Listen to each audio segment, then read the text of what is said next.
Very good evening students. बच्चों का था कि मैम सेमेस्टर 1 में हमें क्या पढ़ना है। तो बच्चों सेमेस्टर 1 में आपको फाइनेंशियल अकाउंटिंग आपका मेजर पेपर है जो कि MJC 1 है।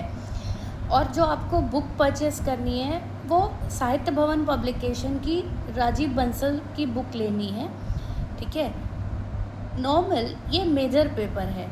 वैसे ही आपको MIC माइनर पेपर में जिन बच्चों का HR है उनको HR की बुक लेनी है, जिन बच्चों का मार्केटिंग है उनको साहित्य भवन पब्लिकेशन की मार्केटिंग की ही बुक लेनी है, और जिनका HR है उनका भी fundamental of human resource management book का नाम है, वो आपको HR की ही बुक लेनी है। और जो आपकी अकाउंट्स की बुक है वो डॉक्टर SK सिंह राइटर है और RU सिंह, जिसमें कि राजीव बंसल और साहित्य भवन पब्लिकेशन बोलिएगा तो आपको मिल जाएगी।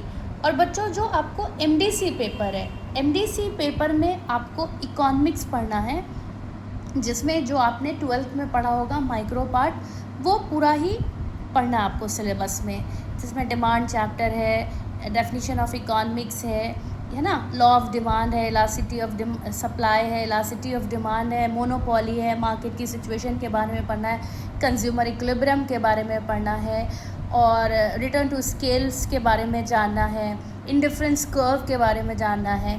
तो बेसिक जो हमारा मेजर पेपर है वो फाइनेंशियल अकाउंटिंग है, और MIC जिसमें जो बच्चों ने HR लिया होगा उसको fundamental of human resource management पढ़ना है, मानव संसाधन प्रबंधन, और जिनका बच्चों का मार्केटिंग होगा उनको principle and functions of marketing पढ़ना है।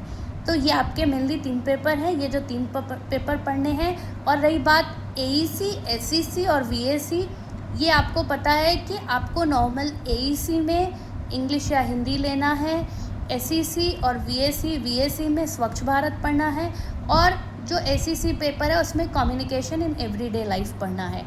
और रही बात पैटर्न की, तो आपका बच्चों जो एग्जामिनेशन पैटर्न है वो क्या है, उसमें आपको ऑब्जेक्टिव्स आएंगे। ठीक है, आपके कुछ ऑब्जेक्टिव क्वेश्चंस रहेंगे, शॉर्ट रहेंगे, शॉर्ट क्वेश्चंस, और लॉन्ग क्वेश्चंस रहेंगे। तो इसी पैटर्न पर आपका काम होता है, जिसमें आपको आपके बुक में ऑब्जेक्टिव के लिए क्वेश्चंस दिए हुए हैं प्रैक्टिस करने के लिए। और बच्चों गेस्ट पेपर से आप नहीं पढ़ोगे, बुक परचेस करो। बुक प्रॉपर क्या होती है, आपको एक कंसेप्ट देती है। गेस्ट पेपर में सिर्फ शॉर्ट नोट्स की तरह एक नोट्स रहते हैं, और वो भी किसी बुक को उठा के वो पब्लिश कर देते हैं, लेकिन उसमें आपको एग्जैक्ट आंसर्स नहीं मिलता है। आप बुक से एक कंसेप्ट आपका क्लियर होगा, नोट्स बनाते हो तो आपका कंसेप्ट क्लियर होगा। और ये था आज का वीडियो अच्छा लगा हो तो like, share and subscribe, and thanks for watching. Have a nice day.